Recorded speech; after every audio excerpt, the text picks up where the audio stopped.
Welcome to JR masters சமையல். இன்றைக்கி என்ன பார்க்க போகிறோன்னா, கடலை, எள்ளு, தேங்காய் இதை யூஸ் பண்ணி 3 விதமான பூர்ண கொழுக்கட்டை எப்படி செய்கிறதுன்னு பார்ப்போம். பூர்ணம் செய்கிறதுக்கு வெல்லத்தில் நல்லா தூசி இல்லாமல் கரைச்சி எடுத்துக்குவோம். வெல்லத்தோட ஒரு 1/4 டம்ளர் மட்டும் தண்ணி சேருங்க போதும். ரொம்ப தண்ணி சேர்க்க வேணாம். நான் இன்னைக்கு முழுசாக தான் வெல்லத்தை போட்டிருக்கேன். நீங்கள் வேணால் வெல்லத்தை நல்லா நுணுக்கி போட்டிங்கன்னா உங்களுக்கு சீக்கிரம் கரைஞ்சிரும். முழுசாக போட்டிங்கன்னா கொஞ்சம் லேட் ஆகும் கரையிறதுக்கு. வெல்லம் நல்லா கரையட்டும். வெல்லம் நல்லா கரைஞ்சிருச்சு. இப்போ நம்ம வடிகட்டிடுவோம். அதை பாகு மாதிரி காய்ச்ச வேணாம், ஜஸ்ட்டு கரைஞ்சா போதும்.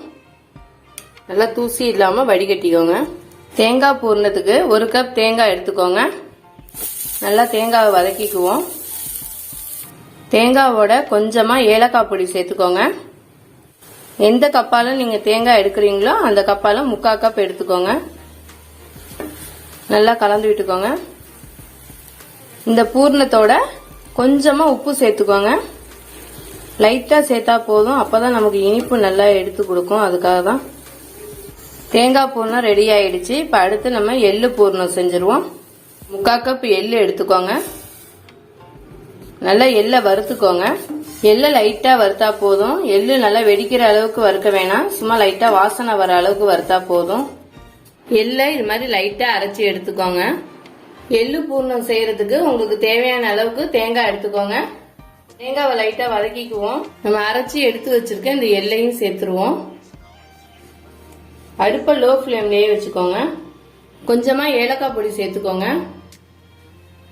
1 கப் எள்ளுக்கு 3/4 கப் வெல்லம் சேர்த்துக்கோங்க. கரெக்டாக இருக்கும். தண்ணியாக இல்லாமல் கொஞ்சம் திக்காக இருக்கிற அளவுக்கு பூர்ணத்தை ரெடி பண்ணிக்கோங்க. இந்த அளவுக்கு இருந்தால் போதும். கடலை பூர்ணம் செய்கிறதுக்கு கடலையை நல்லா வறுத்துக்கோங்க. இப்போ இதை மிக்சியில் போட்டு லைட்டாக அரைச்சி எடுத்துக்குவோம்.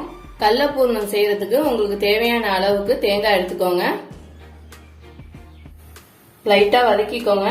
மிக்சியில் அரைச்சி எடுத்து வச்சிருக்க கடலையை சேர்த்துருவோம். கொஞ்சமாக ஏலக்காய் பொடி சேர்த்துக்கோங்க. கொஞ்சமாக உப்பு சேர்த்துக்கோங்க. நல்லா கலந்து விட்டுக்கோங்க.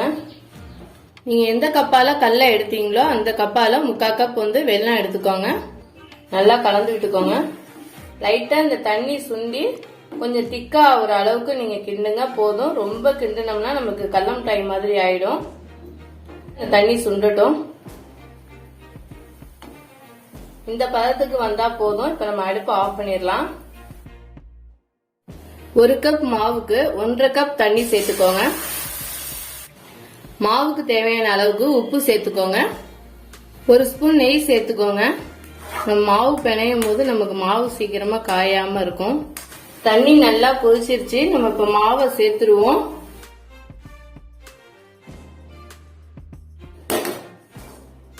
மாவு கொஞ்சம் ஆறட்டும். ஆறுனதும் கொஞ்சம் லைட்டாக எண்ணெய் சேர்த்து கையால் பிணைஞ்சோம்னா கரெக்டாக வந்துடும்.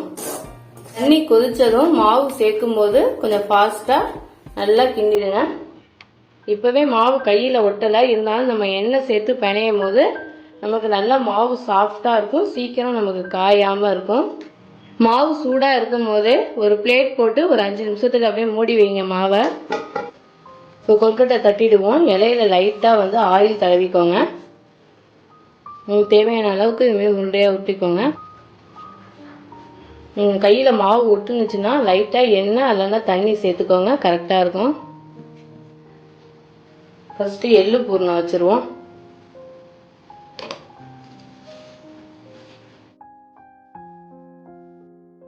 அவ்வளோதாங்க.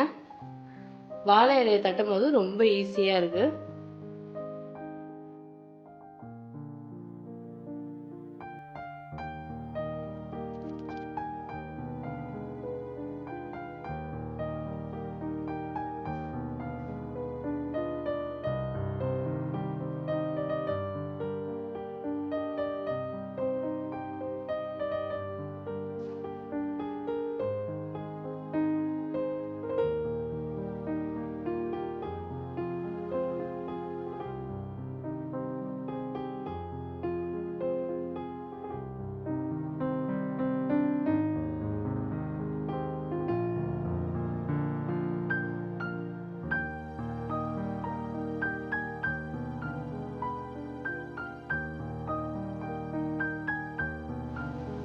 கொழுக்கட்டை அப்படியே 10 நிமிஷத்துக்கு நல்லா வேகட்டும்.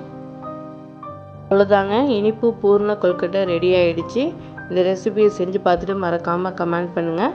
Thank you friends.